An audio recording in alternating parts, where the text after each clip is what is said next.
బోధిస్తున్నాడు స్పష్టంగా సేవకుడు. ఆదాము చేసినట్లు నా దోషములను దాచిపెట్టుకుని మహాసమూహమునకు జడిసియు కుటుంబముల తిరస్కారములకు జడిసియు నేను మౌనముగా నుండి ద్వారము దాటి బయలు వెళ్ళక రొమ్ములో నా పాపమును కప్పుకొని ఎడల పరనున్న దేవుని దృష్టికి నేను వేషధారిగా జీవిస్తున్నాను. నిజమే కదా. సేవకుడు నాకెళ్ళి ఏలు చూపించినట్టుగా చెప్తున్నాడు. ఏగుడు నాకు అతంతా సేవకుడు తెలిసినట్టుంది, ఎట్లబ్బా ఎప్పుడు చూసినాడని నేను అనుకుంటున్నా. కాబట్టి సమాజం ఇంట్లో బంధువు ఒత్తిడి, చర్చికి పోతే అడుస్తున్నారు, స్నేహితులు మాట్లాడడంలే, చర్చికి పోతున్నారు రాయుడు మాలవల చర్చికి మొదలుపెట్టారు. బంధువుల ఒత్తిడి, కుటుంబంలో తిరస్కారం, ఇంట్లో పండుగలు చేసే చర్చిలో పోయి పొద్దునూకులు పడుకునేది, ఇంట్లో ఉండేదిలే. అప్పటి నుంచే భయం కలిగింది. విగ్రహాలకి తినకూడదు, విగ్రహారాధన మొక్కకూడదు అనే ఒక భయం కలిగింది. ఎప్పుడైతే చర్చికి ఆరంభించినో వెళ్ళడం, అప్పుడు ఇంకా పండుగలు చేస్తే ఇంట్లో ఉండేదిలే, ఇంట్లో ఆడుస్తున్నారు.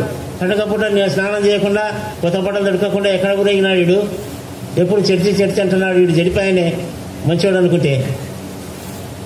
అనుకుంటే చచ్చిపోయినాడు. సినిమాలు చూడకుండా ఉండడం మంచివాడా చెడ్డవాడా? మరి అప్పుడు రేంబగలు సినిమాలు చూస్తే అప్పుడు ఎవడే మనలే, సిగరెట్లు తాగుతుంటే ఎవడు పట్టుకలే, అప్పుడు అడసలే ఎవరు చూడండి. కాబట్టి ఆ విధంగా ఇంట్లో సమస్యలు. ఒక దినం మా అన్నుడు అప్పులు ఎక్కువైపోయినాయి, ఆస్తులను అమ్ముకున్నారు. నాకు ఒక ఇల్లు తప్ప ఏమీ ఇవ్వలే. పొలాలన్నీ అమ్మేసినారు, వాళ్ళే అన్ని అనుభవించినారు, తిని తాగినారు, అప్పులు కట్టుకున్నారు. ఒకరికి పైసా అప్పు ఉండకూడదని మా నాయన అందరికీ ఆస్తులు వంచేసినారు. వాళ్ళ భాగాలు వాళ్ళన్నీ అమ్ముకొని ఇక్కడ కడప జిల్లా చేరినారు. చెన్నూరు మండలం చేరుకున్నారు. కానీ అప్పుడప్పుడు నా ఇల్లు కూడా అమ్మి మయంబడి రారాను వెట బతుకుతామని అడిగితే నేను రానని చెప్పినప్పుడు ప్రభు నిర్ణయం కాబట్టి నేను బతుకుతానని వస్తాను, మీకు అనవసరం. కాబట్టి మీరు జీవించండి హాయిగా. నేను ఒంటరి వాడిని కాదు, నాకు దేవుడు తోడుగా ఉన్నాడని చెప్పిన. అప్పుడు ఒక్కడిని వంట చేసుకోవడము అన్నీ అప్పుడు అలవాట్లు కాలేజీలో చదువుతున్నప్పుడు వండుకుంటున్నాం కదా. కాబట్టి వంట చేసుకోవడము నేర్చుకున్నాం. వంట చేసుకోవడం, బట్టలు ఎత్తుకోవడం, గడ్డం చేసుకోవడం అన్నీ నేనే. A to Z, ఒకరి మీద ఆధారం అనేది ఏముండదు. కాబట్టి ఆ విధముగా ఉన్న ఇంట్లో ఉంటూ ట్యూషన్స్ పెట్టిన. హిందీ ప్రచార సభ నేను చదువుకొని సర్టిఫికేట్ తెచ్చుకొని హిందీ సెంటర్ నడుపుతున్నా. మళ్ళీ కాన్వెంట్ స్కూల్ ముగ్గురు ఫ్రెండ్స్ పెట్టి కలిసి పెట్టినాం. చదువు రాని వాళ్ళే ఎక్కువ తీసుకునేది నేను. కాబట్టి వాళ్ళ హై స్కూల్ చదువులు మా ఇంటికాడ తిరిగేతలను పట్టుకొచ్చి వాళ్ళకి హై స్కూల్ ఎక్కించిన. పెద్ద చదువులు చదివినారు ఇప్పుడు వాళ్ళు. కాబట్టి కారణం ఏమంటే యేసుప్రభు నామమున వారి కొరకు ప్రార్థన చేసేవాళ్ళం. చదువు రాని కూడా చదువు రావాల్సిందే. కాబట్టి ఎక్కడ చదువు రాకపోయినా పలానా ఆయన కాడిపోతేనేరా నువ్వు బాగుపడేది, నీ పేరు వచ్చిందన్న. తర్వాత కాన్వెంట్ స్కూల్ జరుగుతున్న సమయంలో బాప్తిసాలు వచ్చినాయి హెబ్రోన్లో, యూత్ మీటింగ్స్. అప్పుడు బాప్తిసాన్ని ప్రభు నాకు ముందుగానే చూపించినాడు, సముద్రం ఒడ్డున చనిపోయినట్టుగా. కాబట్టి బాప్తిసాన్ని సాదృశ్యమని సేవకుడు చెప్పినాడు. మరి ఎప్పుడు సమయం ఎక్కడ అంటే నువ్వు మారుమనసు పొందినావు కదా, నీకేం తొందరపడాకంటుంటాడు ఆయన అన్నిటికీ. సరైన సమయం వచ్చినప్పుడు ఇస్తాలే అనేవాడు. అప్పుడు హెబ్రోన్ మీటింగ్లు వచ్చినా కాబట్టి ఇట్లా మందిరంలో 5-6 మంది కలిసి వెళ్ళిపోయినాం. అక్కడ మీటింగులు జరుగుతూ ఉన్నాయి. రాత్రి చలిజనం వచ్చింది నాకు. వడగడ్డలు లేచినా ఎప్పుడు లేనివి, నడసలేకుండా. ఏం నేను బాప్తిసం తీసుకుంటే ఏమన్నా తప్పు చేస్తానా, బాప్తిసం తీసుకున్న తప్ప. మరి ఇట్లా శరీరంలో ఆలోచనలు ఏం తీసుకోలే, మన ఊరికి వెళ్ళి ఇచ్చినప్పుడు తీసుకొచ్చలే అని శరీరం చెప్తుంది. ఆత్మ ఏమి అయిపోయింది, నువ్వు వచ్చిన పని ఏమిటి, కానీ నీ పని. ఎప్పుడైతే బాప్తిసం తీసుకున్నావు జ్వరం పోయింది, గడ్డలు పోయినాయి, ఎన్ని పోయినాయి. 1986లో 87లో ఇట్లే సంఘంలో అదే మా భార్య మా వాక్యం చెప్పింది కదా, మా అత్తగారి కూతురే నిశ్చయించిన. వాళ్ళది మార్కాపురం అయితే వాళ్ళది ఒక చరిత్ర. వాళ్ళ మా బంగారు ఎత్తుకొచ్చి ఆత్మకూరులో ఇష్టానుసారంగా జీవించి అక్కడ మారు మనసు పొంది బిడ్డను కండి. ఆమె హాస్టల్లో ఉంచి పోషిస్తూ వచ్చింది. ఆమె భయంకరమైన సాక్ష్యం. చనిపోయి లేచింది ఆమె, పరలోకం చూసి వచ్చింది ఆమె పాడే కట్టింటే. అటువంటి సాక్ష్యం వాళ్ళ అమ్మది. అప్పుడు నిశ్చయం సంఘంలో పలానా అమ్మాయికి చేయని దైవజనుడు అరవిందం గారు కర్నూలు సంఘంలో జిల్లా హెడ్ ఆయన, మా సంఘాల కన్నా ఆయనకు తెలిపినారు. ఆయన ఒకటే చెప్పినాడు, సంఘంలో చేసుకో, నువ్వు డబ్బు లేని వాడివే, అమ్మాయి వాళ్ళు డబ్బు లేని వాళ్ళే, సంఘంలో చేసుకో, నీకు ఆశీర్వాదం అన్నాడు. సరే అని చెప్పినాడు. అరటి పండ్లు వంచు పెళ్లి చేస్తా అన్నాడు. లేదా బిస్కెట్లు అది పెళ్లి చేస్తా అన్నాడు. మందిరంలో చేసుకో అన్నాడు. అట్లా ఆయన నిశ్చయించిపోయినాడు. ఆ రోజు నిశ్చయించిపోయినాడు. ఎంబడి ఇంటర్వ్యూ వచ్చిన కలెక్టరేట్లో జిల్లాలోని వికలాంగులంతా ఎన్రామరావు ఒక్క పని మంచి చేసినాడు. ఎన్రామరావు కాడికి పోతే ఉద్యోగం ఇవ్వలే, కానీ వికలాంగులకు 3% రిజర్వేషన్స్ అమలు చేయడం లేదని ఒక జీవో ఇష్యూ చేసినాడు. జిల్లాలోని వికలాంగులకంతా కలెక్టర్ పిలిపించినాడు. ఉద్యోగాలు ఇవ్వాలి వాళ్ళకి ఇమ్మీడియట్గా. ఈరోజు ఇంటర్వ్యూ, రేపే పోస్ట్. అట్లా స్పెషల్ మెసెంజర్ వచ్చినాడు ఇంటికి లెటర్స్ తీసుకొని. నేనేమో స్కూల్లో ఉన్నా, స్కూల్ కానించి మందిరానికి పోతే మా ఇంటి చుట్టూ ఆయన స్కూల్ చుట్టూ తీస్తున్నాడు మెసెంజర్. ఎవరు ఆయన ఎక్కడ ఉంటాడు అని. ఇల్లు తప్పితే స్కూల్లో ఉంటాడు, స్కూల్ తప్పితే మందిరం ఉంటాడు. విశ్వాసకి 3 పనులు. ఎక్కడ ఉంటున్నా మనం శిఖాలు తిరుగుతున్నాం, ఆ రోడ్లో పడి మా ఊళ్ళో తిరుగుతుంటా. మీరు చాలా మంచిగా ఉన్నట్టుంది. కాబట్టి విశ్వాసకి ఎన్ని పనులు ఉండాలి? దేవుని పని కలిగిన ఉండాలి. సాయంత్రం కాగానే బడి విషయాలే దేవుని మందిరం చేరుకుంటుంట. ఇంకా అన్నం గిన్నం ఆలోచించాను. ఉదయం ఏమో వంట చేసుకొని మధ్యాహ్నం వరకు తిని స్కూల్కి పోతా, కానీ సాయంత్రానికి ఇంటికి పోను. గట్టే డైరెక్ట్ మందిరం కాడికి. ఆయన ఎక్కడన్నా ప్రోగ్రాం ఉంటే ఎంబడి పెట్టుకొని దొరకపోతుంటారు. రాత్రి కాగానే ఆయనకు సంసారం లేదు, నాకు సంసారం లేదు, ఓటి పెట్టే దిక్కు లేదు. ఆ రోడ్డు మీద చెరొక టీ తాగేది, మూల పడుకునేది మందిరంలో. అట్లా 5 ఏళ్ళుగా జీవిస్తున్నా ఒంటరిగా. అప్పుడు ఒక దినం నా పెళ్లి ఫిక్స్డ్ చేసినారు. ఎటన్నా కానీ అతనికి ఇచ్చేయాలి. మా అత్త వేసుకుని నమ్మించింది కాబట్టి ఈ ఆడిపోతాను అన్నట్టుంది. కాబట్టి మెడకేసింది, పైకి పోయింది. కాబట్టి దేవుడు అంటున్నాడు, ఎందుకని ఏమని, రోమగ్రంథం 8:28 ఉద్యోగం రోజే పెళ్లి వచ్చింది. పెళ్లి రోజు పెళ్లి, ఉద్యోగం రెండు ఒకటే రోజు. దేవుని ప్రేమించు వారికి ఆయన అనగా ఆయన సంకల్పము చొప్పున పిలువబడిన వారికి అందరికీ మేలు కలుగుటకై సమస్తమును సమకూడి జరుగుతున్నామనే ఎరిగినాము మనము. కాబట్టి దైవసేవకుని మాట ఎందుకు కాదనాలబ్బా అని బిస్కెట్ అరటిపండు ఎందుకే మనం లేనల్లమా అని పలావ్ చికెన్లే పెట్టినాం బాగా. కాబట్టి పోస్ట్ మ్యాన్ రోజు మా ఇంటి చీ తిరుగుతున్నాడు. ఆయన రోజు టీ తాపేతోడు. రాబోయే సీఎం అయినా దొరుకుతున్నాడు, నువ్వు దొరకడంలే. నీ ఎన్నాళ్ళు ఆయనకు ఉద్యోగం వస్తాను అపాయింట్మెంట్ పోస్ట్ కార్డు నాకాన్ని ఉంది, నీకు పిలిచి టీ దాపి పోస్ట్ ఆఫీస్ దగ్గర రమ్మన్నాడు. రాత్రి మా ఇంటి పక్కన చెప్పిపోయినాడు. పోస్ట్ ఆఫీస్ ఆయన పిలిచినాడు. అబ్బా నన్ను రాత్రి అనుకున్నాడు. ఎన్నాళ్ళు ఆయన సీఎం కాడు అంటే పోతివి రాలేంటివి, ఇప్పుడు పోస్టే వచ్చిందే అని ఆయన పాపం ఎంతగానో మా ఇంటి చుట్టూ తిరిగి పోస్ట్ ఆఫీస్లోకి పిలిచి, నేనేమో మనీ ఆర్డర్ ఏమన్నా వచ్చిందేమో పెళ్లికన్నా పనికి వస్తుంది అనుకున్నా. మనీ ఆర్డర్ కాదు, అపాయింట్మెంట్ లెటర్ ఇచ్చినాడు. ఆయన టీ రాపి, అయితే రేపు పొద్దున్నే అయ్యా నాది పెళ్లి, నువ్వు కూడా రావాలి అని చెప్పిన. పెళ్లి కూడా నాకు చాలా సంతోషమయ్యా. అయితే పెళ్లి ఉద్యోగం రెండో ఒకటేసారి అయితే పెళ్లి కూడా రావాలంటే ఆయన తెల్లారితాను గురేసుకుని వచ్చిపోయినాడు. భార్య వల్ల చూడండి ఎట్టుందో. భార్యల వల్ల చనిపోతున్నారు చాలామంది, భర్తల వల్ల కూడా చనిపోతున్నారు. విశ్వాసులే, లోకస్తులు కాదు. చూడండి, ఎరిగినామా యేసును మనం? ఎరిగింటే మరి భార్యలు ఎందుకు చనిపోతున్నారు? భార్యల వల్ల భర్తలు ఎందుకు చనిపోతున్నారు అని నా వద్దకు వచ్చి సంఘసులు చాలా పలుమార్లు చెప్పేవాళ్ళు. మా ఆయన అట్లా చేస్తున్నాడు, ఇట్లా చేస్తున్నాడు, అంకులు ప్రార్థన చేయి, ఇట్లా చేస్తున్నాను, నా కొడుకు మాట వినడం లేదన్నా, నా కొడుకు ప్రేమించినాడు, రైలు కింద పడి సత్తా అంట, సావు, సైతాను వైతావు అని చెప్పిన. కాబట్టి అలా మనం ఎరిగిన వారికి అంతా వాక్యం చెప్పి వాళ్ళని బలపరిచి ప్రత్యేకంగా వారి వద్దకు వెళ్ళేది సమయం ఉన్నప్పుడు. మాకు 8 బ్రాంచీలు కాబట్టి రోజు పనే ఉంటుంది. సేవకుడన్నా ఉండాలి మందిరంలో, నేనన్నా ఉండాలి, ఎవరెవరో బయటకు పోతూనే ఉండాలి. కాబట్టి ఇంకా ఆదివారం అంతా ఇంకా పొద్దున 9 పోతే రాత్రి 9కి ఇంటికి పోయింది. ఆన్నే తినడం, ఆన్నే మీటింగ్లు జరపడం, మళ్ళీ రాత్రి ఇంటికి పోవడం, మళ్ళీ పొద్దున్నే డ్యూటీ పోవాలి. ఒక ఆదివారం అన్న కోయిలకుంట్ల గాలేరు నగరి నేను irrigation project first junior assistant appointment వచ్చింది కలెక్టర్ దగ్గర. కలెక్టర్ సెలెక్ట్ చేసేటప్పుడు how can he right doubt వచ్చింది. పైన 4 లేవి ఎట రాస్తాడ పైన, ఎవడా బుద్ధి లేదా ఉద్యోగం ఇచ్చింది అంటే నన్ను ఎవరన్నా కలెక్టర్ అయ్యింది గుడ్డిగా ఇచ్చేయడమే నా ఉద్యోగం.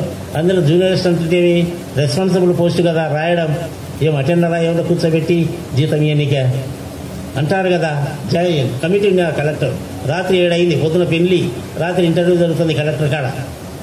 చాలామంది నాకంటే BA MA PhD అంతాలకు నాకు భయమైంది. ఇంటర్మీడియట్ అనే ఇడియట్ కూడా పనికిరాదు కదా, వద్దు ఎట్లా వస్తుందా లేదా. మళ్ళీ అందరు క్రైస్తవులే, మీరందరూ క్రైస్తవులేనా? పుట్టుకనే మేము క్రైస్తవులే, మా దేవుడే అంటున్నారు.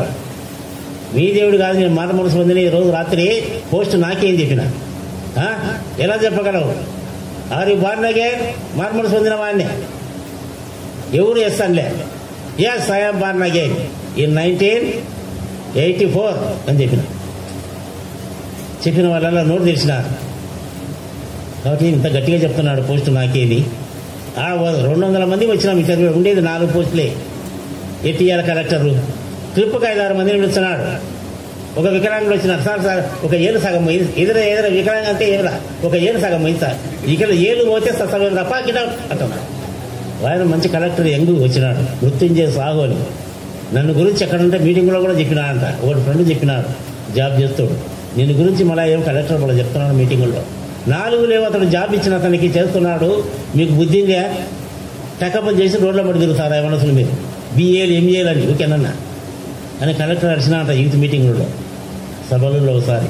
అందులో ఒక జాబ్ చేసేవాడు నా క్లాస్మేట్ చెప్పినాడు ఆత్మగురికి వచ్చినప్పుడు. కలెక్టర్ నేను గురించి చెప్తా, ఇంటర్వ్యూ పోయినా మృత్యుం చేస్తా అంటే ఆయన్ని అన్నాడు. అందరూ ప్రశ్నలు అడిగినాడు, ఏమరా కాలు సచ్చా ప్యాంట్ ఇప్పుడు అంటున్నాడు. ఇప్పి చూడవరకు ఇడుచడంలే ఆయన. ఒక కాలు బెండ్ అయితే సత్సవేరా నడచలేవు నువ్వు, పాకెట్. వికలాంగుడు అంటే ఎవరు?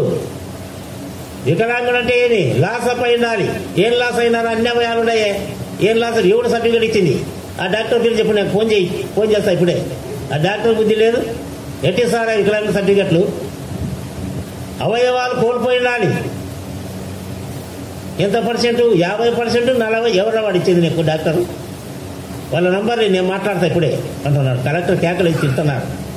ఇంటర్వ్యూకి వచ్చిన వాళ్ళ గడగడ దాడిపోతున్నారు.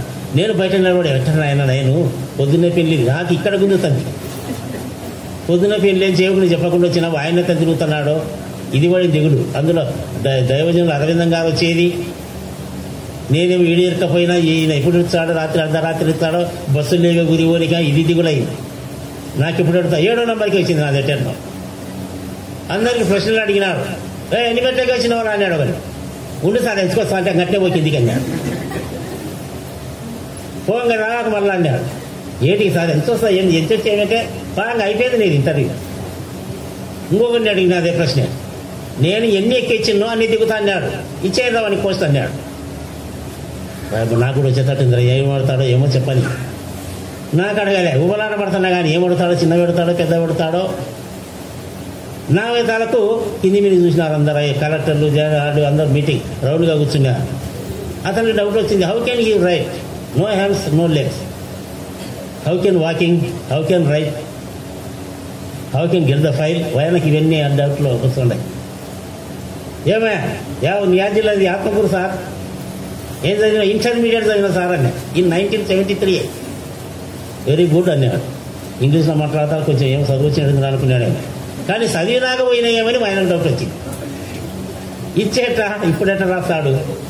ఇప్పుడు రాస్తామాట ఇప్పుడే రాసేది నేను ఉన్నా. వీడియో అసాధ్యుడు నెట్టుంది అనుకుంటున్నారు. తలకాయ వాళ్ళు సైకిల్ చేసుకుంటున్నారు, తలకాయ ఊపుకుంటా. అయితే నీకు ప్రశ్నలు అడగము, టెస్ట్ పెడతామన్నాడు. పెట్టి ఏం పెడతావు అన్నా. ఫైల్ తెచ్చుకో, టేబుల్ ఎక్కువ, ఫైల్ మోసుకరా. ఎన్ని రాస్తావు? బాగున్నాడు ఎన్ని రాసి ఒకటి ఎక్కువనే రాస్తా అని. నేనే స్పెషల్ కోర్సు చదివేది. నాకు ఆర్డినరీగా అందరితో పాటు మా ఊర్లోనే చదివినా. అర్ధగంట పేపర్ ముందే గుంజుకుంటారు నాది లెక్చరర్లు అని చెప్పిన. వాళ్ళు డంగైనారు. కాబట్టి ఇదేమి ఇట్టే చదివినట్టుంది అనుకున్నాడో ఏమో. టెంపరీగా కలెక్టరేట్లు చేయించిన చూసిన సర్టిఫికేట్ చూపిస్తే కూడా నమ్మడం లేవు. 8 నెలలు చేసిన టెంపరీగా గ్రామ పంచాయతీల ఎన్నికలకు నమ్మడంలే. అయితే ఇప్పుడు టెస్ట్ రాయి, లెటర్ డిక్లేర్ చేస్తాను, టేబుల్ తెచ్చుకో, టేబుల్ ఎక్కువ, కుర్చీ తెచ్చుకో, ఫైల్ పెట్టుకో, వైట్ పేపర్ది అన్నీ అడిగినారు. అన్నీ వేసి ఎక్కి కూర్చొని రెడీగా ఎట్టినే కూర్చున్నాయి వాళ్ళు ఎదురుగానే. జాయింట్ కలెక్టర్ ఏమో లెటర్ చెప్తున్నాడు, ఇంగ్లీష్లో చెప్తున్నాడు, రాస్తాడా. నేను రాసి వానికి వెళ్ళి చూస్తాను, ఇంకా చెప్పడం లే ఆయన. వాళ్ళు చెప్పేది ఆలస్యం ఉంది. వాళ్ళు నేను తల కొట్టుకున్నప్పుడు సైకిల్ చేసుకుంటున్నారు, అప్పుడే టిప్పు కొట్టుకున్నారు.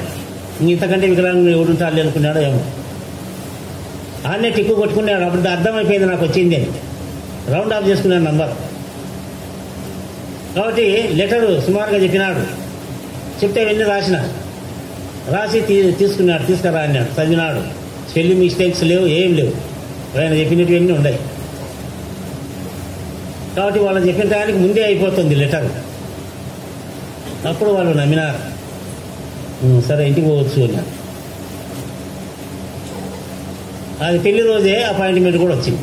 కాబట్టి తాను సంకల్పం చొప్పున పిలవబడిన వారికి మేలు కలగడానికి సమస్తం సమకూడి జరుగుతున్నామని నమ్మండి. అమ్మాకండి యేసుప్రభును నమ్ముతున్నామా? ఈ దినాల్లో యేసుప్రభును ఆ ఎక్కువ వచ్చినందుకు నాకు రాబుద్ది కాకుండా నా చర్చికి చెల మండుతుంది సేవకునికి చెప్పేది. మళ్ళా ఇదే మా ఊర్లో మీరు చాలా మంది, మీ సంగతి నాకేం తెలుసు పాపం. ఆయన ఉంటే నేను రానన్నా మా సంఘాలలో చూడెట్టుందో పోటీ. కానీ దేవుడా పోషించేది, ఆయన యొక్క సేవకుడా. ఎవరిని బట్టి రావాలి మనం? ప్రభు అందుకే అంటున్నాను, నా వైపు చూడండి. భూమి కింద చూస్తున్నాం అన్ని, పైకి చూడడంలే. నా వైపు చూచి బూదిగంత నివాసాలను నా వైపు చూచి రక్షణ పొందండి. నేనే దేవుడు, ఇంకెవరు లేరు కదా. కాబట్టి నేనే దేవుడు. కాబట్టి ఈ సమయంలో ప్రేమైన వాళ్ళ విధంగా కుటుంబ జీవనము, పెళ్లి, ఉద్యోగం ఒకటేసారి అయిపోయింది. 7 ఏళ్ళైన పిల్లలు లేరు. మళ్ళీ ఇదొకటి, మన విశ్వాసులే ఎందుకు పిల్లలు లేరు? మళ్ళీ ఇదొకటి. మంచి మందులు తినొచ్చు కదా, మంచి సంపాదిస్తున్నావు కదా, నాకే పిల్లల మీద ధ్యాస కలగాలి. ఏడిపోయిన ఇద్దరము దేవుడి పని పోతున్నాం, అక్కడే ఉంటున్నాం ఎన్నాళ్ళైనా సరే. ఇది బాగుంది అనుకుని మళ్ళా పిల్లలు ఎందుకు లేరు? ఒకటి, మళ్ళా మందులు తినొచ్చు కదా అని అట్టనా అనుకుని మళ్ళీ ఆలోచించిన. అప్పుడు ఏం పారం కలిగిందో మా శివుడు ప్రార్థన చేస్తున్నాడు. మళ్ళీ ఆయనకు సంతానం దయచేయి. ఈయనకి ఎవరు చెప్పినారా? ఎవరు చెప్పలేదు. ఈయన ఎందుకు చేస్తున్నాడబ్బా? ఈయన చేస్తున్నాడు కాబట్టి మనం చేస్తాం తట్టుకోనుకున్నాం. అయితే ఏ ప్రభు ఇట్లా అంటున్నారు, మంచి మందులు తినని. మా క్యాస్ట్ అయిన డాక్టర్ గౌరయ్య అని కర్నూలులో ఉండేవాడు, చిత్తారగిరిలో. ఒకప్పుడు పరిచయం, కర్నూలులో టెంపరీగా చేస్తుంటేనే అప్పుడు పరిచయం. ఓసారి ఆత్మగురు నాయక్ బ్రాహ్మణ్స్ అసోసియేషన్ మీటింగ్కి వచ్చి నాకు ఫోన్ చేసినారు, నువ్వు కూడా రావాయి, మీ డాక్టర్ వచ్చినాడు అంటే, ఎవరు కర్నూలు ఆయన నీకు పిలుస్తున్నాడు అంటే అట్టనే అనుకొని వచ్చినాడు. కూడా పోయిన పక్కన కూర్చున్నాడు. ఏం మళ్ళీ పిల్లలు అయ్యా ఎట్ట ఏం నీ కథ అని. 7 ఏళ్ళ ఇది రాలే అంటే, రా ఒకసారి రా, మా కోడలు ఎండి చదివింది, చూపిద్దాం, డిఎన్సీ చేపిద్దాం రా అన్నాడు. సరేలేండి, సరే మానవ ప్రయత్నం. అయితే ఆ డాక్టర్ ఒకటే చెప్పినాడు, పిల్లలు ఇవ్వడం అది దేవుని వంతే, మా చేతులు ఏం లేదన్నాడు డాక్టరే. మేము ఉన్నదే డెవలప్ చేస్తాము, పడగొట్టమంటే పడగొట్టేస్తాం, అది మా పని అన్నాడు డాక్టర్. తీసేయడమే మా పని